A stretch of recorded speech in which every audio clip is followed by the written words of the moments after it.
Nice to meet you.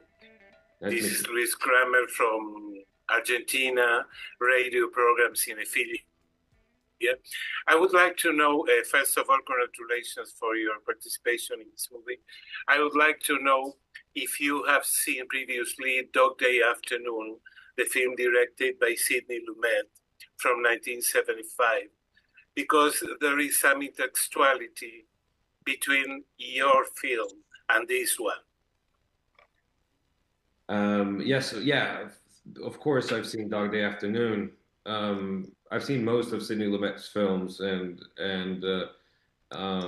yeah, just the '70s in general was sort of the considered, and I considered it the golden age of American films for sure. So, most of my favorite movies are all made in that decade.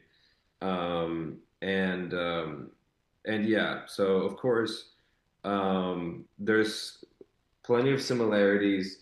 There's obviously the the Al Pacino sort of tying it together as well with appearing in our film. But for me, I mean, I think Network was a film that was released 4 months before this happened. Um, Another Sidney Lumet film, and one of my favorite films ever. And there was just something about that movie spiritually to me that felt like Tony. I could picture Tony sitting in the theaters watching that film, and going, "I'm mad as hell, and I'm not going to take it anymore." So there's just something funny that just happened, and I think it captured something that was going on in the world at the time. But again, if you watch Network today, that movie just feels like an ominous sort of premonition of where the world was heading, because it is more relevant today than it was when it was made. So yeah, like there was I actually happened to be sitting watching movies from the '70s when this movie was approached to me. So that there was sort of, I was watching Mikey and Nikki, and I was going, "This is what I want to do." And a week later, um, this movie, Gus approached me with this film. So yeah, very familiar with those types of movies and that era. It just in general. Okay, thank you. Thank you. Lorenza? Hello. Hi, Bill. Well, my question is, Tony real life story took place quite a few years ago. How do you think things might be different today, considering various contemporary factors, including social media, for example? Yeah, I mean, I think the story is more relevant today than it would have been maybe 10 years ago. So there is sort of this general feeling of people have just lost faith in institutions and in in the system in general, and just feeling like it needs to be ripped out by its roots. And at the same time as jobs are getting replaced and interest rates are skyrocketing and inflation is getting out of control. I mean, a lot of those sort of geopolitical things were also happening in the '70s, and they're happening today. But yeah, I think it's the big difference is that when this happened, and in the movie, a guy who has never had a voice being on the local radio show is like the biggest thing for him, and you for sure you could see a version of something like this happening today, and it's all being live streamed on the internet, right? Like the accessibility to to get heard has changed immensely, and also just how things were covered. This was before the sort of 24/7 news channels. this was sort of before this kind of general over sensationalizing of news, even though that was starting to happen. And again, if you go watch Network, you go like, okay, it was starting to happen, but but it was just the beginning of it, right? Like it it just was changing the course of where the future was going to head. Um, so so yeah, there's parts of the story that is very much of its period, but the themes of it feels relevant today. Thank you. Margaret?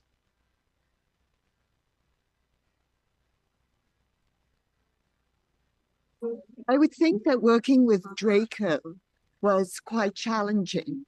Both the bonding that you did and the hostility and the threat you had to maintain for the whole movie. Can you talk about what that was like while shooting, but also between shots, what happened between the actors? Thank you. Yeah, I mean, um, I didn't know Dacre before, um, and um, you know, we had a few days of rehearsals, and from what I've heard about him, he was just like, okay, he's quite obsessive, he's quite eccentric, and you know, he thinks a lot and he's very opinionated, and I'm like, okay, that sounds like me.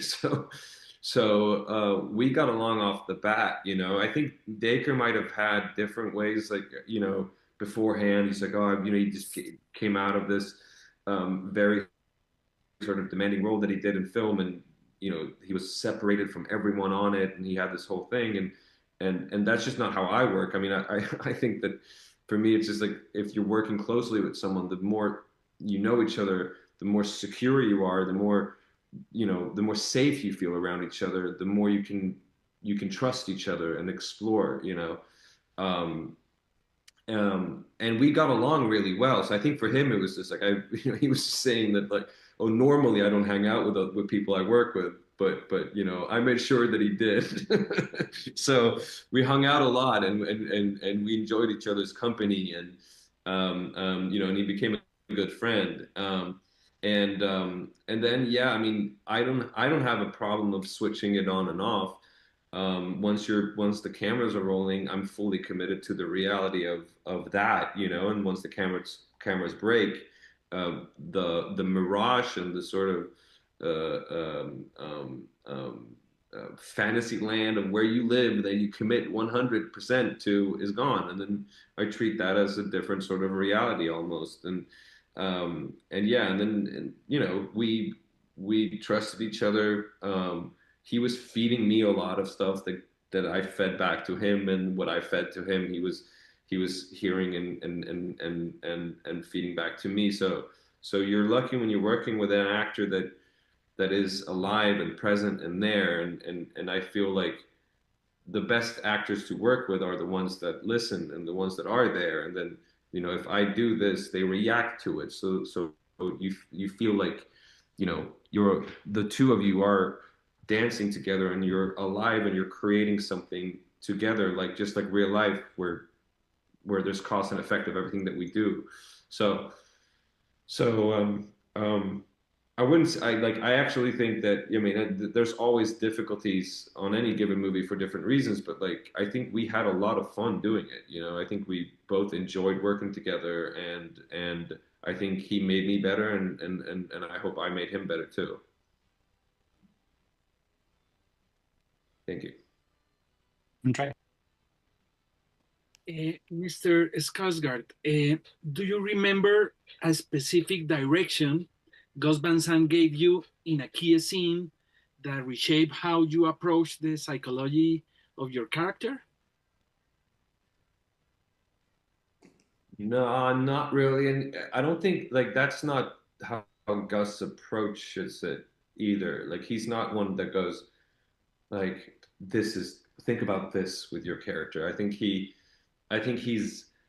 I think he's, you know, I think he's a true master, and I think he's great at casting people sort of semi off of intuition, and then he actually, you know, is one of the few directors that trust his actors. He trusts the actors to have done the work and to know, to come in prepared and to know what who the guy is, and he puts faith in that, and then he gently steers it, you know. But he gives a lot of freedom.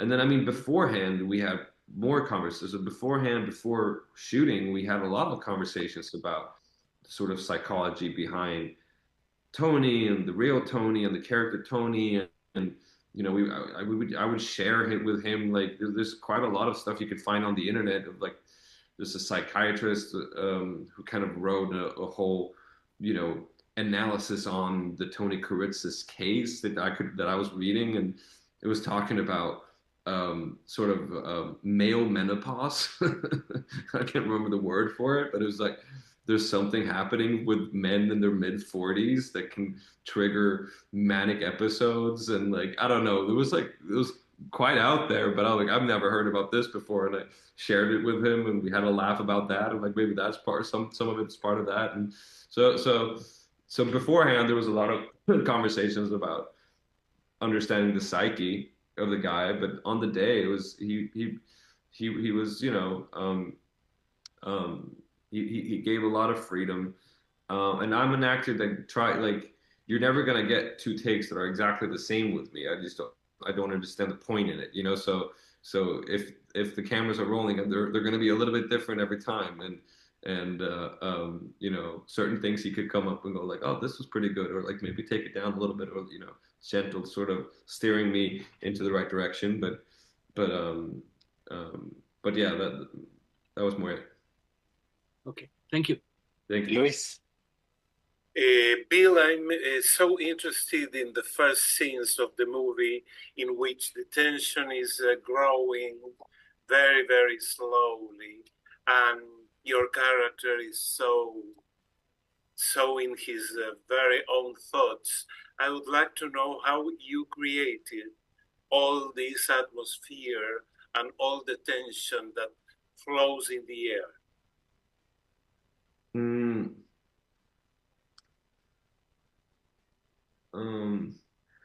I don't know. I mean, I think I just like it is more the director's job to create the atmosphere and the tone of what the thing is. For me it's like, what is the situation, and then commit to the situation. And the structure of the script is that a guy walks into an office building, and he kidnaps a guy, you know. So it's straight off the thing. There was something about, you know, and you know, I had a few ideas, and there was something about like, you know, the key going off, the key break in the ignition of the car, and I just thought there was something interesting about Tony's been like planning this into you know, minuscule detail of like, this is how it's going to be, this is how it's going to be. And we all know from life, if you try to overplan something, like it never works out the way you think it is. So he has it planned out, and there was just something funny about that. Okay, so the key breaks into the ignition. That's bad. He walks in, and then he walks into the office, and I had the idea of like, well, I think he should know the receptionist. Like, what if the receptionist has changed? So that was just like, okay, so it's the wrong person here. Like, where is she? And like, she's the wrong person, but she's kind of cute, which I enjoy, but she's the wrong person. So there's all these kind of things like he's been fantasizing about how this is going to work out for so long, and then there's just like things going wrong the entire time, you know. I thought that was something interesting, but the tension was there. I mean, you just commit to it. Like, I'm sitting there with a box filled with a shotgun and a wire that I'm going to, I mean, the tension is already there. And then of course it's Dick showing up and not ML. So it's like, there was this 3 beat of like things not going according to plan. And then once he commits to it, and you can see him, you can see him think about it. He goes, okay, here's Dick. It's the wrong guy. It's supposed to be ML. And then he goes, oh, I guess it's you today. And then he commits to going ahead with the plan. Um, um, and then showing up into the room, and then the whole there's big tension, and there's big pacing in the movie just by the structure of how it's told. You're like straight into this drama, and then off to the races. Thank you. Lorenza, and then Margaret. You mentioned the fact that the director set the tone, but you also, as an actor, can go beyond the lines. And you already played a character who kidnapped someone, but the story, the relationship with the people who were kidnapped were very different. So, because you could play in a way. What was your idea? You wanted to play your character in a way that people would like it a bit more, compared with what was written in the screen, in your lines, or you really wanted maybe for the people to feel that it was a menace to society? What was your relationship with him?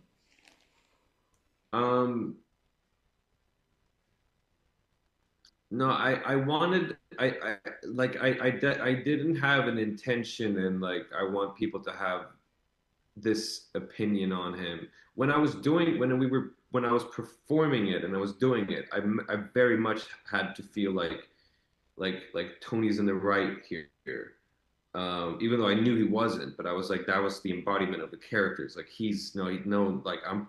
So it was like this thing of like Dacre would say, like, like I read that, he actually did this, and like, about the case of the validity to his claim that they fucked him over, and I'm like, no, they for sure fucked him over, and like you're reading that thing, and that was posted by the fucking Meridian Mortgage or whatever. So there was like this kind of thing where I'm like, I don't know the exact truth of it. I don't think that the Meridian Mortgage were the mortgage broking company. I think they're built off of greed, and I'm sure they fuck people over. That's sort of the nature of mortgage companies to an extent, I'm not sure exactly the truth of the validity of the actual case, but what I do know for sure is that Tony 100% believed and felt that they fucked him over.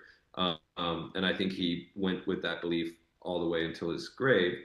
But in terms of how to, like, I wanted people to feel like that this guy was a human being. So he's not a villain. He's not an evil thing. He's a human being that is cornered and pressured, and for so many different reasons. It's part of it is the mortgage broking deal, but as he explains, it's like his entire life has led up to this point, and he's just been a pressure cooker, and now he's exploding. So I think part of that is just like that there's like you can still empathize with someone like Tony, and you can you can understand where he's coming from, and I think he's a victim. He is a victim as well. He's a victim to his circumstances, I think. That doesn't mean that what he did was justified or good in any way. I don't think it is, but certainly, I wanted to portray him truthfully, and in terms of how people view him, that is up to for them to decide, and hopefully, if two people go watch the movie and then they can go and talk about it, then they might have very different ideas of and views on it. Some people might go like, no, I'm a guy, like, I think the truth is like, ML.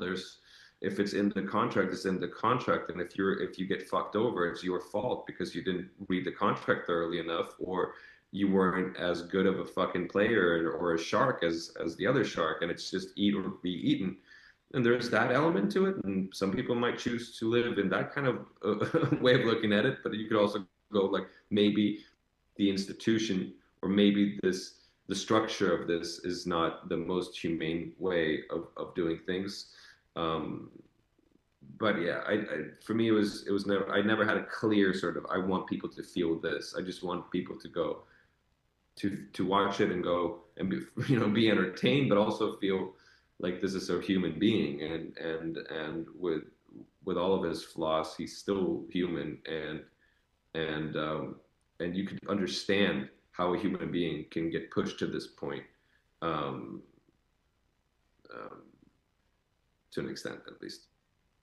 Perfect. And the last question that Margaret just had to jump, Sylvester was asking about the costume. The colors are so of the era, but currently also 2005. How did that help you? How did the colors Um, of the costumes help you? well, the colors, the colors were, um, you know, um, like I love working with Peggy. She's amazing, and the color palette is the color palette of what the real guy was wearing. But a funny thing was that Gus had an idea because we knew that like whatever Tony's wearing, that's going to be the color palette of the movie in a way, you know. And I was like, we need like I just like I love that weird, minty kind of, I don't know if it's mint green or whatever kind of a green it is, but it's like it's so period and it's so there, and it's the real thing. But we actually had like this sort of Hawaii shirt that like Gus liked the idea of, and that was brought on to set on the first day of shooting. So it was like literally before rolling, the decision was made, and me and Peggy, our costume designer, we were like, no, it has to be the green shirt. And Gus was like, okay, well, let's commit to the green one. But it would have been a very different palette if I had like this white flowery thing, as opposed to the green one. So yeah, that was the thing. And then, um, yeah, all of the other stuff in terms of the palette, but I just like the costume that I'm wearing is going to be very defining in the movie, and a lot of the other stuff is like kind of where I'm sitting, like it's just like this kind of brownish apartment and stuff like that. So yeah, but then costume always helps you. I mean, like to an extent, like I don't know. Like I thought the pants were maybe too fitted for me. So, but it always helps you. And if you work with someone as great as Peggy, it's fun, you know.